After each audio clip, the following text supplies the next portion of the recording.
Hi, it's KCCK's Culture Crawl. I'm Dennis Green, and my guests today are from the upcoming Riverside Theatre production of Straight White Men.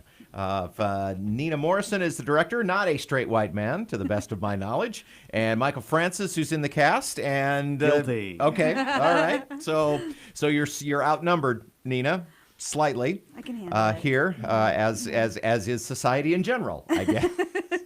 Right. So this is well, let's start with, tell me a little bit about yourselves, Nina and Michael. I know you're both Iowa City residents Right. At the university, but Nina, tell me a little bit about the journey that brought you here. Yeah. I was doing theater in New York for many years and then decided to get my MFA, and so came to the University of Iowa to get my directing MFA, and then I stayed and also got my playwriting MFA, and now I'm teaching in a one-year position as a visiting writer at the university, and I'm also directing, obviously, around town, and Like here. yeah, like here. This is your second directing show for Riverside? Yeah, this is my second show for Riverside, my second Christmas show for Riverside. Okay. And, yeah. I think you apparently have found your niche. Yeah. Michael, how about you? I'm one of the graduate MFA acting students over at the university right now. We're about halfway through the program. I grew up in Utah, where I got my BFA in acting. My wife and I moved here last year. We love it here. It's so green, much more hilly in Iowa City than we expected. That is that's the thing I was telling you off the air, that my sister lives in Utah now, and when she comes home, that's the thing she says. There's vegetation. There's vegetation everywhere. No, it's like a jungle. Anywhere south of the northern corner of Utah, you're gonna run into all of those deserts. It's nice to have rain. Yeah. It's really great. Yeah, we like rain. So, Nina, do you want to give me the synopsis of this play? Yeah. So a father and three sons. The dad, Ed, and his oldest son, Matt, are currently living in the same home. Matt has come home to hang out with his dad. Their mother died a few years prior, and so he's been helping out around the house and working. And then his other two sons come home for Christmas, and then they do all kinds of brotherly shenanigans, and then things take a turn when the oldest son just doesn't seem to be in alignment with what they expect for him. And it seems really small, but then it eventually just drives his dad and his brothers really off the wall. And so the play it's a comedy for sure, but it looks at questions of values of what we expect from straight white men who do have privilege and do have resources that other communities and marginalized persons don't have. And so the play was born from the question. The playwright is an Asian American woman, and she asked herself the question, what would I do if I woke up and I was a straight white man? What kind of straight white man would I want to be? How would I make change? How would I, so just asking the questions of, if we're going to make a monolith out of straight white men, let's examine that. Michael, what's your character in the play? I play the youngest brother, Okay. Drew. The straight white men that are central to this story, they're all they were raised knowing from the teachings of their mother about the white privilege, the benefits, the ingrained societal advantages that they have. And so each of them, in their own way, has moved on into a field that where they acknowledge and are in some ways very unique. Drew is an academic. He teaches at a university. He writes books. He's a socialist, very active. Jake, the brother who's just above me, the middle brother, is gone the opposite direction. He's become a banker, but is still very active about it. Matt, the oldest brother, as Nina mentioned, has kind of had a failure to launch in some ways. He was valedictorian, very socially active up through college, and then something happened, and nothing's happened, you know? And so we all come home for Christmas, and we're all, you know, adult men, and we're acting like 6-year-old boys. It's an extremely rowdy show. We're all over the place. So as a straight white man, tell me about how this, you know, caused you to kind of meditate on your life. And of course, you grew up in Utah. Yeah. Again, you know, like parts of Iowa, not a terribly diverse community. Absolutely. And it's, you know, and we are discovering, you know, us straight white men, we're discovering, if we hadn't realized it before, just how blind we are to the fact that we do have privilege. Absolutely. And, you know, and did not realize, you know, and many just didn't realize that is something that other communities don't have. Well, it's an awful defense to give, but there are things that I have learned during this production, during this process, during the last 2 years, just moving into a new area, that I just didn't have the capacity, the infrastructure, the knowledge that I didn't know. It's very Dunsky. I don't have the ability to know that I don't know those things until I'm able to talk to somebody who does. This show is interesting for so many reasons, but I'm starting to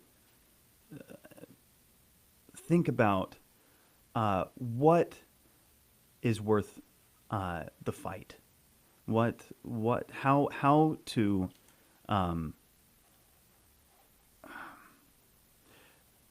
thinking about all of the social problems that are out there, how to address them in a way that is not condescending, not patronizing, and to foster true love, foster true change through that. Whether we're even in a very good position to do that at all. And probably also to pick those things that you think you can have a positive effect on. Absolutely. Nina, as the director, did you feel your cast is probably pretty self-actualized coming in to this, would be my guess. But did you have to, what did you do in terms of, trying to also help them, well, like Michael said, learn what they didn't know? How do you know what you don't know?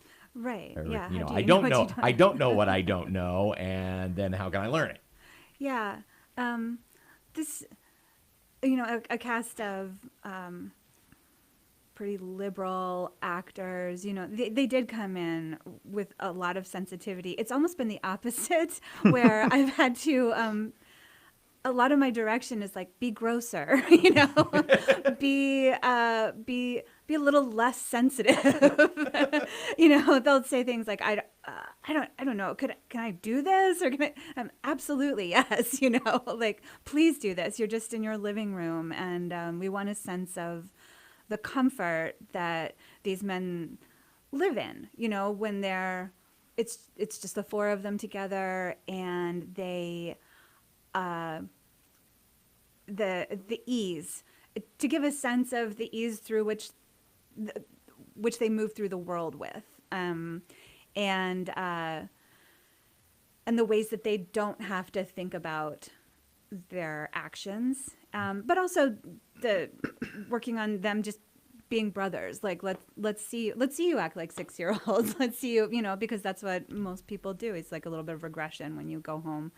And then the other real way that all of us have learned about other points of view is the cast includes two characters called the people in charge, and the playwright specifically says that they must be played by people who are not straight white men, and preferably people of color and people of gender identities outside the binary.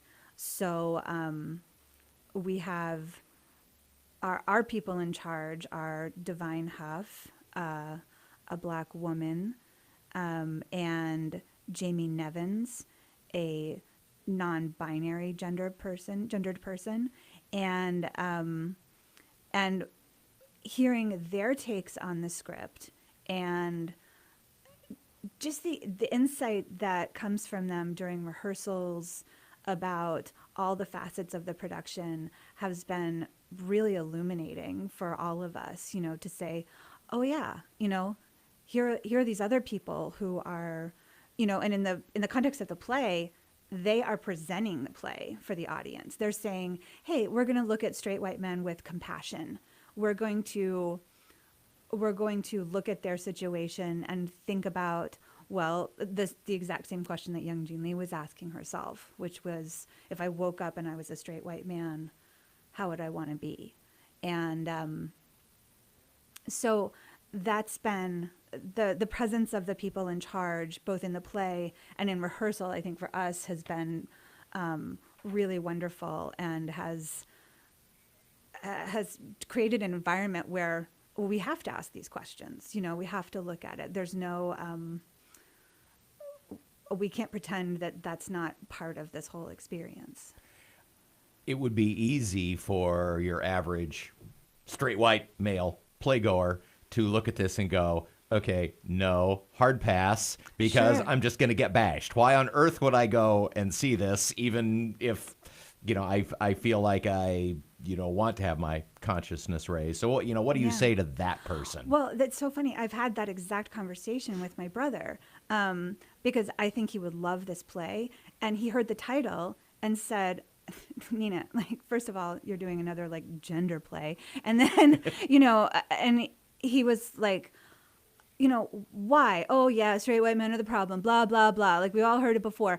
And I said, no, this play is exactly the opposite of that. It's saying you can't look at straight white men as the problem. They're just humans like everyone else. We have to look at the deeper questions. How do people move through the world to make it better, to be inclusive, to really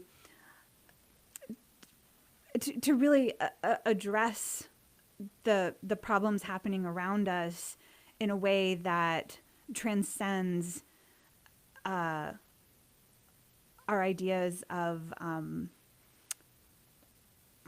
our ideas of conventional stereotypes of the gender binary. Well, at the end of the day, it's going to take all races and all genders Of course. to make things better. Yeah. One of my favorite parts of the play is at the very top when the people in charge, the two non-binary, non-majority members of the cast, they say something that I think is indicative of that, along the lines of, we are here to try to understand these people, these straight white guys, because that's what we want. That's just what we want, for people to try to understand us. So we're going to do the same for them, to try and find a common ground. The play is Straight White Men, opening November 29th, yes? Black Yes. Friday? Yes. And, Friday. and running until? December 15th. Okay, at Riverside Theatre. Well, thank you so much for being here. It sounds like all good drama.